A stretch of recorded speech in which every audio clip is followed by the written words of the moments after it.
दोस्तों, देश में लगातार हो रहे जलवायु परिवर्तन और बाकी घटनाओं की वजह से मौसम में अप्रत्याशित बदलाव देखने को मिल रहे हैं। और अभी इसी साल के मार्च महीने में NOAA ने अपनी रिपोर्ट में बताया कि इस साल एल नीनो नहीं बल्कि सुपर एल नीनो आने की संभावना है। ये एल नीनो दरअसल प्रशांत महासागर के आसपास आता है और ये अपने आप में पूरी दुनिया के मौसम को बदलने की ताकत रखता है। दोस्तों, आपको बता दें कि दुनिया के किसी एक हिस्से में समुद्र के औसत तापमान की तुलना में ज्यादा गर्मी या ज्यादा ठंड पड़ने से दुनिया भर का मौसम प्रभावित हो सकता है।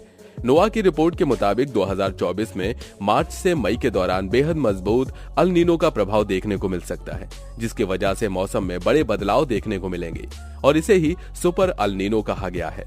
बता दें कि प्रशांत महासागर में तापमान बढ़ने से भारत में भी मौसम पर प्रभाव पड़ सकता है। अब इस संबंध में एक और चिंताजनक रिपोर्ट सामने आई है। ये रिपोर्ट अल नीनो को लेकर है, जो कि सभी देशों को काफी चिंता पैदा करती है। आपको बता दें कि इस एल नीनो के आने से भारत पर भी इसका काफी बुरा असर पड़ने वाला है। काफी बुरी तरह से सूखा पड़ने वाला है, तो कहीं कहीं काफी ज्यादा बारिश भी देखने को मिलेगी। और ये भीषण बारिश इस कदर होने वाली है कि इससे भारत के कई सारे डैम भी प्रभावित हो जाएंगे और इसका सबसे बुरा असर पड़ने वाला है भाखड़ा नागल डैम पर।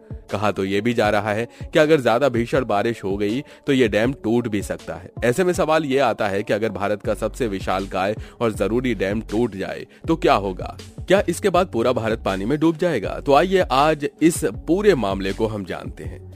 आगे बढ़ने से पहले चलिए जरा हम लोग भाखड़ा नागल बांध के बारे में जान लेते हैं। दोस्तों, जब दुनिया के सबसे खतरनाक हथियार के बारे में बात होती है तो सबके जहन में सबसे पहले परमाणु बम का नाम आता है, जिसे अगर कहीं पर छोड़ दिया जाए तो पूरा का पूरा शहर तबाह हो जाता है और सालों तक बम से निकलने वाले रेडिएशन का असर लोगों की जिंदगी बर्बाद करता रहता है। लेकिन क्या आपको मालूम है कि परमाणु बम से भी खतरनाक चीज इस दुनिया में और कुछ और नहीं बल्कि पानी है।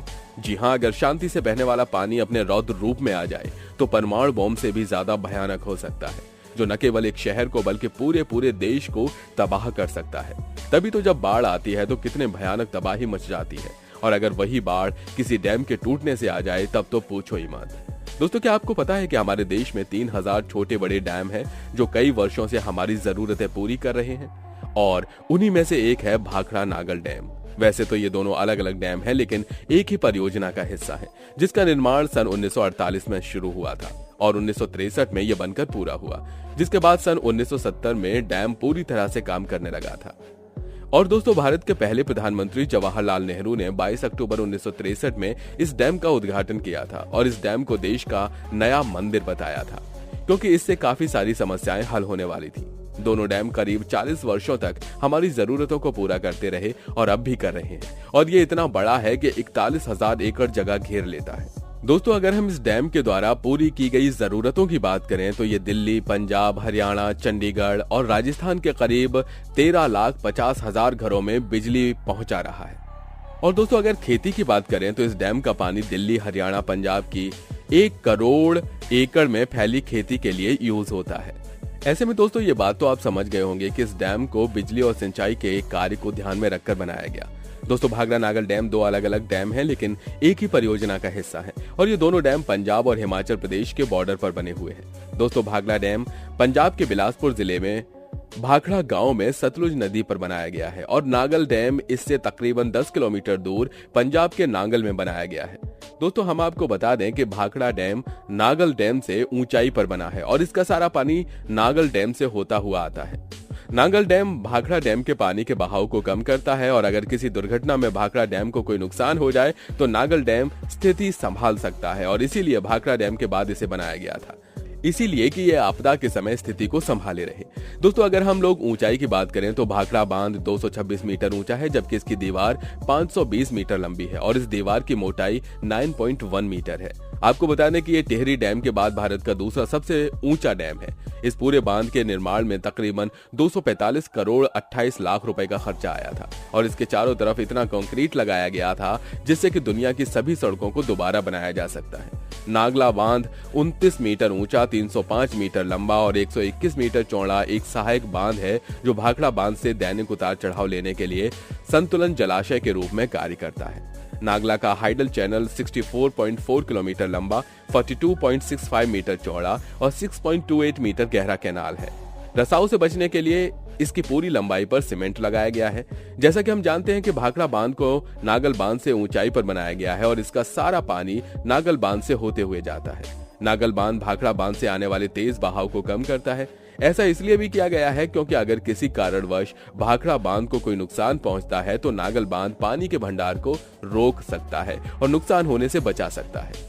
और दोस्तों, भाखड़ा डैम जिस झील के किनारे के पानी को रोकता है उसका नाम गोविंद सागर झील है और ये झील 168.35 किलोमीटर स्क्वायर के दायरे में फैली हुई है और इसमें 9.34 क्यूबिक किलोमीटर पानी होता है। दोस्तों, भाखड़ा डैम पंजाब, राजस्थान और हरियाणा की संयुक्त परियोजना है। दोस्तों, भाखड़ा डैम एक बहुत ही सुंदर जगह जो घूमने फिरने के लिहाज से बहुत ही ज्यादा खूबसूरत है, लेकिन दोस्तों साल 2009 में सुरक्षा के लिहाज से इस डैम में आम लोगों के आने जाने पर रोक लगा दी गई ताकि इस खतरनाक डैम से किसी को कोई नुकसान न पहुंचे।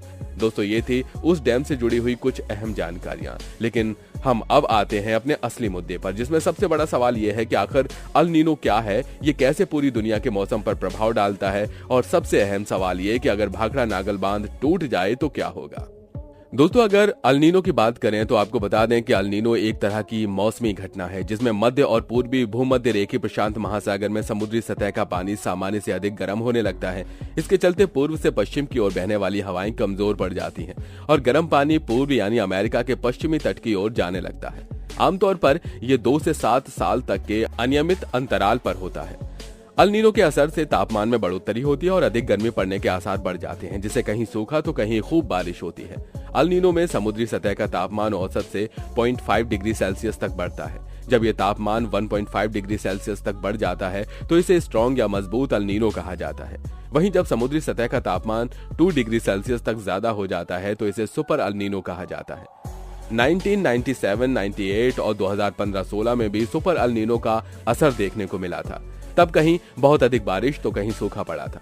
सुपर अल नीनो का असर किसी एक खास जगह पर न होकर पूरी दुनिया पर होता है। इसी की वजह से कुछ इलाकों में भीषण सूखा तो कुछ इलाकों में भारी बारिश होती है। इसका दुनिया भर के कृषि उत्पादन, जल संसाधन और मानव आबादी पर गंभीर प्रभाव होता है। हालांकि इसकी वजह से कुछ सकारात्मक घटनाएं भी होती हैं, जैसे अटलांटिक महासागर में तूफान की घटनाओं में कमी आती है। चलिए अब देखते हैं भाखड़ा नागल डैम के टूटने पर क्या असर होगा। दोस्तों, वैसे तो इन दोनों डैम का ऐसा निर्माण किया गया है कि इनका टूटना बड़ा मुश्किल है, लेकिन प्रकृति का कुछ कहा नहीं जा सकता। ये कब अपने रंग को दिखा दे इसका कोई भरोसा नहीं है। ऐसे में अगर ये दोनों डैम टूट गए तो विनाश होने से कोई नहीं रोक सकता। वैसे दोस्तों, अगर एक डैम टूट जाए तो दूसरा डैम स्थिति को संभाल सकता है, लेकिन अगर दोनों टूट जाएं तो बहुत बड़ी आपदा आ जाएगी और हरियाणा, पंजाब और राजस्थान के कई निचले इलाकों में पानी भर सकता है। और अगर पानी का बहाव तेज हुआ तो पंजाब, हरियाणा समेत पाकिस्तान के कई हिस्सों में हर चीज बहती चली जाएगी और लाखों लोग मर जाएंगे और बिजली की कमी जो होगी वो अलग। और तो और दोस्तों, सालों तक उस जगह पर खेती नहीं की जा सकेगी। ऐसे में इस डैम का टूटना मतलब कि पूरी की पूरी तबाही है, जिसके बारे में सोचकर भी डर लगता है।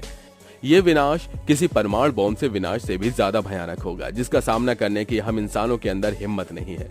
वाकई में अगर ये दोनों डैम एक साथ टूट जाएं तो इतनी भयानक तबाही मचेगी कि भारत की आबादी तो कम होगी ही, इसके साथ ही साथ इकोनॉमी पर बहुत बुरा असर पड़ेगा। इसलिए दोस्तों, भगवान से हमेशा प्रार्थना करो कि किसी भी देश में ऐसी कोई स्थिति ना आए कि इस तरह की आपदाओं का सामना करना पड़े। इसलिए हमें चौकन्ना रहने की जरूरत है। जितनी हमको डैम बनाने की नीड है, हमें उससे कम डैम बनाने होंगे ताकि प्रकृति संतुलन में बनी रहे। दोस्तों, बाकी आज के लिए इतना ही। उम्मीद है आपको डैम की अहमियत पता चल गई होगी। आपका इस विषय में क्या कहना है कमेंट में बताइए। और हाँ, वीडियो अगर पसंद आया हो तो लाइक करिए, साथ ही अपने दोस्तों के साथ शेयर करिए। और अगर आप हमारे चैनल पर नए हैं तो नीचे दिए गए लाल बटन को दबाकर चैनल को सब्सक्राइब जरूर कर लीजिए।